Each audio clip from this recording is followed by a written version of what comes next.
अब तक हमने यह देख लिया कि सब एटॉमिक पार्टिकल्स की डिस्कवरी कैसे हुई और क्या सब एटॉमिक पार्टिकल्स होते हैं किसी भी सब्सटेंस के एटम्स में। हमने जो एक्सपेरिमेंट्स देखे उसमें आपने अगर ध्यान दिया होगा, आपने ये नोटिस किया होगा कि ये सारे एक्सपेरिमेंट्स की जड़ है on some interaction between radiation and matter, right. Radiation का बहुत इंपॉर्टेंट हाथ रहा है इन सारी डिस्कवरीज में।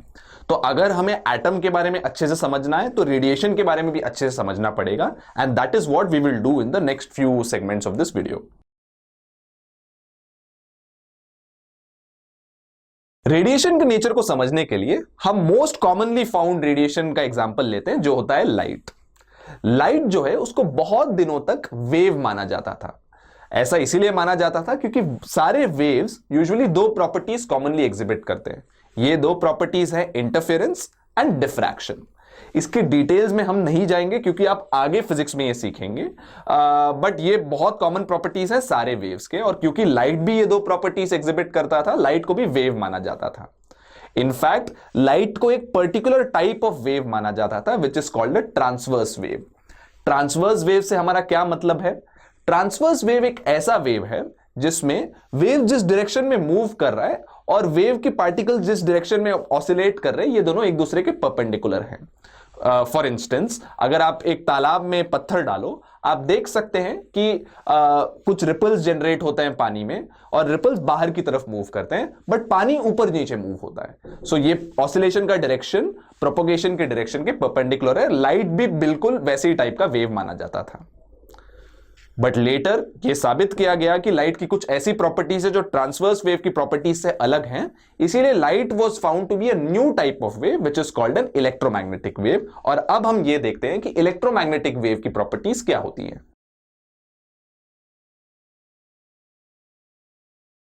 तो अब ये इलेक्ट्रोमैग्नेटिक वेव होता क्या है?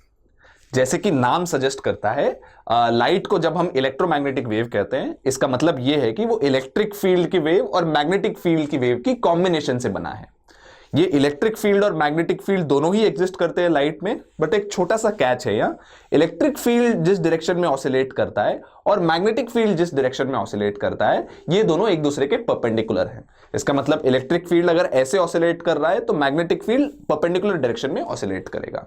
And third and the most important thing is that ये दोनों का ऑसिलेशन डायरेक्शन तो पता है, वेव का प्रोपोगेशन जो है वो इन दोनों की डायरेक्शन से परपेंडिकुलर है। सो इलेक्ट्रिक फील्ड अगर ऐसे है, मैग्नेटिक फील्ड ऐसे है, तो वेव तीसरे परपेंडिकुलर डायरेक्शन में इस तरफ या इस तरफ प्रोपोगेट करेगा। सो this is the basic nature of electromagnetic waves. Electromagnetic waves की एक खासियत यह होती है कि वो वैक्यूम में भी प्रोपोगेट कर सकते हैं, उनको किसी मीडियम की जरूरत नहीं है। अब इलेक्ट्रोमैग्नेटिक वेव को हम कैरेक्टराइज कैसे करते हैं, लाइट के अलग अलग टाइप्स को डिस्क्राइब कैसे करते हैं, ये हम आगे देखते हैं। तो वेव को कैरेक्टराइज किया जाता है, डिस्क्राइब किया जाता है इलेक्ट्रोमैग्नेटिक वेव को थ्रू थ्री प्रॉपर्टीज, एक एम्पलीट्यूड, एक वेवलेंथ और एक frequency. So let us take an example and understand कि होता क्या है। तो वेव में there is obviously something which is oscillating. तो अगर आप नोटिस करें ध्यान से, कोई भी पार्टिकल अपने नॉर्मल पोजीशन से एक मैक्सिमम लेवल तक डिस्प्लेस हो सकता है। ये कितने अमाउंट से मैक्सिमम डिस्प्लेस हो रहा है, इसी को हम उस वेव की एम्पलीट्यूड बुलाते हैं। So amplitude is the maximum displacement from its normal position. तो वेव की अगली कैरेक्टरिस्टिक जिससे वो डिस्क्राइब होती है होता है वेवलेंथ। सो हमने ये देख लिया कि एम्पलीट्यूड क्या होता है किसी वेव का। अब एक वेव में बहुत सारे ऐसे पॉइंट्स होंगे जो मैक्सिमम पोजीशन पे हैं, जो एम्पलीट्यूड वाले पोजीशन पे हैं। अगर हम ऐसे कोई दो कंसेक्यूटिव पोजीशंस को लें, सो जैसे कि आप देख सकते हैं पॉइंट ए और पॉइंट बी यहां पे मैक्सिमम डिस्प्लेसमेंट पे है, एम्पलीट्यूड वाली पोजीशन पे है। इन दोनों के बीच का जो डिस्टेंस है as shown here is what we call the wavelength of that wave. Wavelength एक बहुत जरूरी प्रॉपर्टी है जो डिस्क्राइब करता है कि ये कैसे टाइप का इलेक्ट्रोमैग्नेटिक वेव है, and we will study about that later. अगला कैरेक्टरिस्टिक जो वेव को डिस्क्राइब करता है होता है फ्रीक्वेंसी ऑफ द वेव। तो किसी भी वेव में होता क्या है, हर पॉइंट ऑसिलेट करता है because and in case of light electric और मैग्नेटिक फील्ड्स एक पॉइंट के अक्रॉस ऑसिलेट करते हैं। फ्रीक्वेंसी इज डिफाइंड एज हर पॉइंट कितने कंप्लीट ऑसिलेशंस करता है हर सेकंड में, उसी को हम फ्रीक्वेंसी बुलाते हैं। तो अगर कोई पॉइंट है एक सेकंड में अगर वो 2 ऑसिलेशंस कंप्लीट करता है तो उसकी फ्रीक्वेंसी को हम कहते हैं 2 पर सेकंड या 2 हर्ट्ज। फ्रीक्वेंसी की यूनिट हर्ट्ज होती है and is abbreviated as HZ।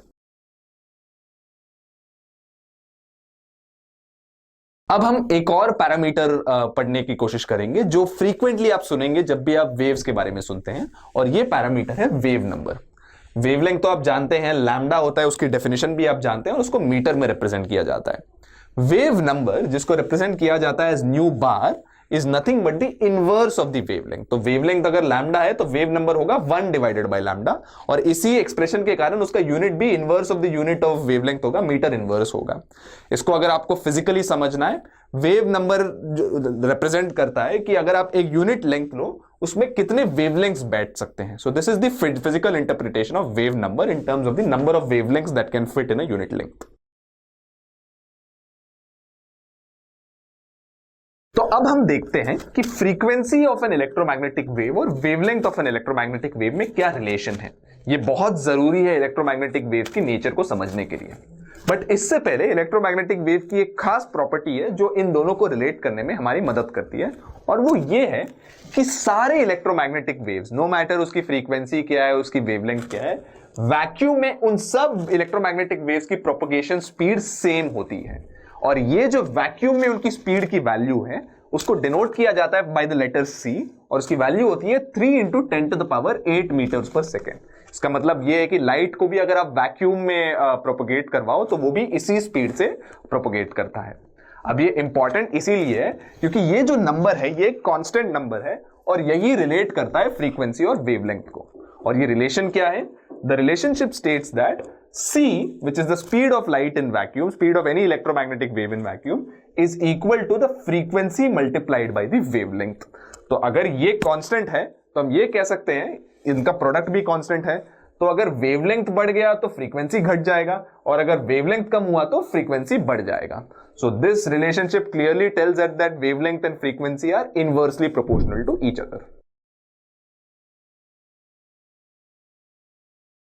तो टू मेक श्योर आप ये रिलेशनशिप बिटवीन फ्रीक्वेंसी और वेवलेंथ समझ गए, here is a quick problem. मान लीजिए आपको एक लाइट वेव दिया गया है जिसकी वेवलेंथ 400 नैनोमीटर दी गई है। अगर आपको याद नहीं है, नैनोमीटर 10⁻⁹ मीटर के बराबर होता है। Using the expression that you just studied, I want you to pause the video and find out the frequency of this light source.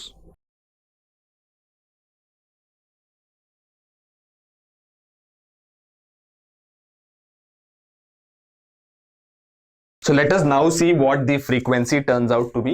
So we know that the expression we have to use is C is new frequency into wavelength. अब C की value आप जानते हो vacuum में 3 × 10⁸ metre पर second है। Frequency होगा C by lambda as per this expression.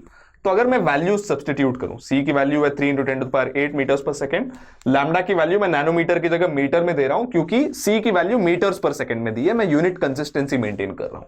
So this is the expression which will give us the frequency, और ये अगर आप इवैल्यूएट करो आप देखोगे कि ये वैल्यू आता है 7.5 × 10⁻14 हर्ट्ज।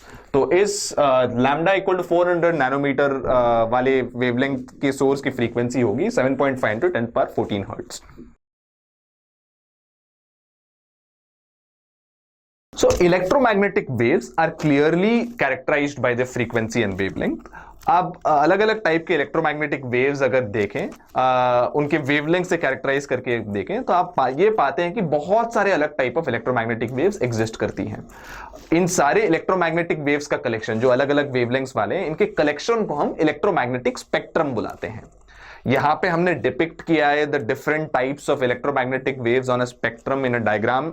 ऐसे हमने अरेंज किया है from the lowest wavelength to the highest wavelength, और बेस्ड ऑन देयर वेवलेंथ कुछ कैटेगराइजेशंस की है हमने।